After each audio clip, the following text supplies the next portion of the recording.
made with expanded PTFE that's in filtration. It's obviously in breathable clothing like Gore-Tex, but there's a whole industry where they have, what are they called? They're essentially like a vacuum cleaner bag, but on an industrial scale, and they're flue, I can't think of the name of it, but think about a coal-fired power plant. They've got big, obviously, effluent of airflow from the power generating plant, and so they've got these gas flue bags that filter out the particulates as part of the abatement process from the power plant. Flue gas bags, or I'm sorry, I'm trying to think out loud as we go here, but that's starting to get into maybe you're acquiring the expertise and the entree to that side of the market. It's not going to be necessarily a core competency that you have in-house if you're dealing with PFA and those related industries. Okay. So that would be the value of acquisition, is you're buying that core competency for other markets that you're not touching with PFA. Okay. Well, that makes a lot of sense.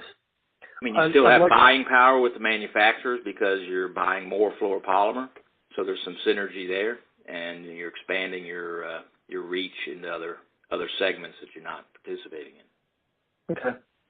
No, that makes sense. If we can turn now and talk about trends, major trends that are impacting, let's talk about major trends that are impacting the market for PFE. The market for PFA. And these can be trends that are impacting either the demand for finished products, or on the supply side, either the resin or the manufacturers. So let's talk about trends from a PFA perspective first, and after that, then we can talk about trends across the fluoropolymer market. Okay. Obviously, we've already talked about the main trend, and that is making integrated circuits and wafers, loading more on them, processing bigger diameter wafers, so the whole development of,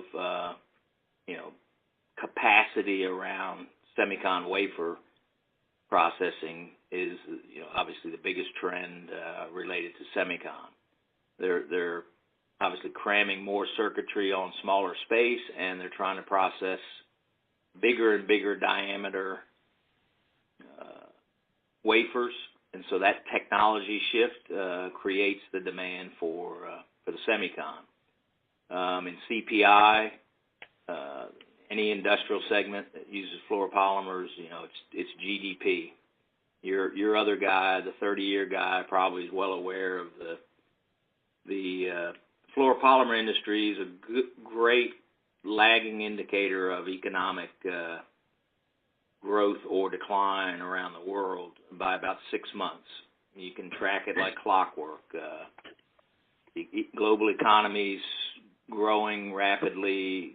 6 months, you'll see that impact in fluoropolymer demand, and vice versa. That affects all the fluoropolymer segments. I had a third one specific to PFA.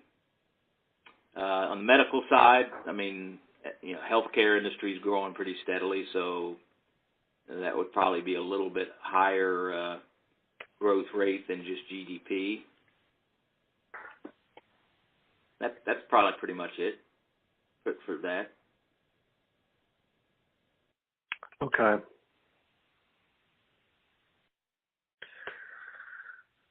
All right, so we've got semiconductor, we've got the shift to larger wafers.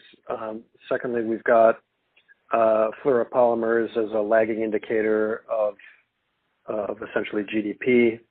Correct. And then thirdly, we've got medical growth.